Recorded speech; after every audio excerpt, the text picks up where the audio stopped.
नमस्कार, आप देख रहे हैं EN टीवी। मैं हूं आपके साथ शबनम।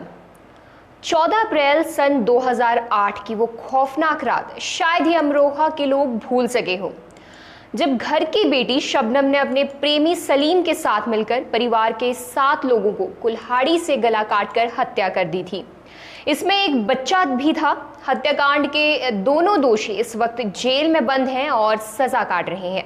आइए जानते हैं उत्तर प्रदेश के जनपद अमरोहा के बावनखेड़ी गांव में 14 साल पहले ये खौफनाक वारदात कैसे अंजाम दी गई थी।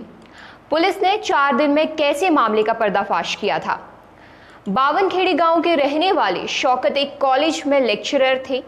उनका एक बेटा MBA और दूसरा इंजीनियर था। घर में बड़ी बेटी शबनम इंग्लिश और भूगोल में डबल MA थी।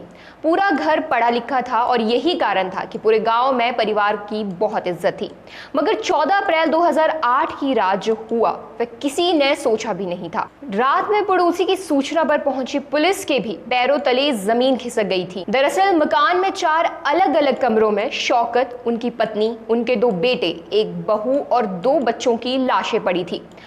सभी का गला काटकर हत्या की गई थी। बस 11 महीने के बच्चे का गला नहीं काटा था। शौकत के परिवार में इकलौता जिंदा बची शबनम दहाड़े मारकर रो रही थी। इस सामूहिक हत्याकांड के खिलाफ लोगों में इतना गुस्सा था कि अगले ही दिन तत्कालीन मुख्यमंत्री मायावती को शौकत के घर आना पड़ा था। शबनम ने पुलिस को क्या बताई थी कहानी। पोस्टमार्टम रिपोर्ट में सभी को नशीले दवा देने की बात भी सामने आई थी। इसके बाद पुलिस जांच में एक सवाल ये उठा कि अकेली शबनम कैसे होश में रही। सभी की हत्या हो गई थी, शबनम कैसे बच गई। जांच अधिकारी इंस्पेक्टर RP गुप्ता ने शबनम से बात की तो उसने बताया कि वो रात को छत पर सो रही थी। कुछ चोर घर में दाखिल हुए, फिर वो सीढ़ियों से नीचे पहुंचे और उसके बाद बाहर निकल गए। इसके बाद जब वह नीचे पहुंची तो सभी मृत पड़े थे। ये सब देखकर उसके होश उड़ गए और उसने शोर मचाना शुरू कर दिया, जिस पर पड़ोसी घर पहुंचे। शबनम का झूठ कैसे पकड़ा गया। उस रात बारिश नहीं हुई थी। ये शबनम का पहला झूठ था। अगर चोर दरवाजे से बाहर निकले तो कुंडी अंदर से बंद कैसे थी। ये शबनम का दूसरा झूठ था। अगर चोर दीवार के रास्ते छत पर आए थे तो दीवार पर इसके कोई निशान क्यों नहीं थे। ये शबनम का तीसरा झूठ था। कैसे खुला मामला। पुलिस जांच में ये बात साफ हो गई थी कि शबनम के गांव के ही सलीम से अच्छे संबंध थे। शबनम अक्सर सलीम की बाइक पर स्कूल जाया करती थी। पुलिस को पहले से सलीम पर शक था। ऐसे में घटना के 2 दिन बाद ही पुलिस ने सलीम को पूछताछ के लिए बुलाया। सख्ती से पूछताछ में सलीम टूट गया और उसने पूरी कहानी बता दी। बताया कि वह और शबनम शादी करना चाहते थे, लेकिन परिवार वाले राजी नहीं थे। इसलिए सभी को रास्ते से हटाने की योजना शबनम ने बनाई थी।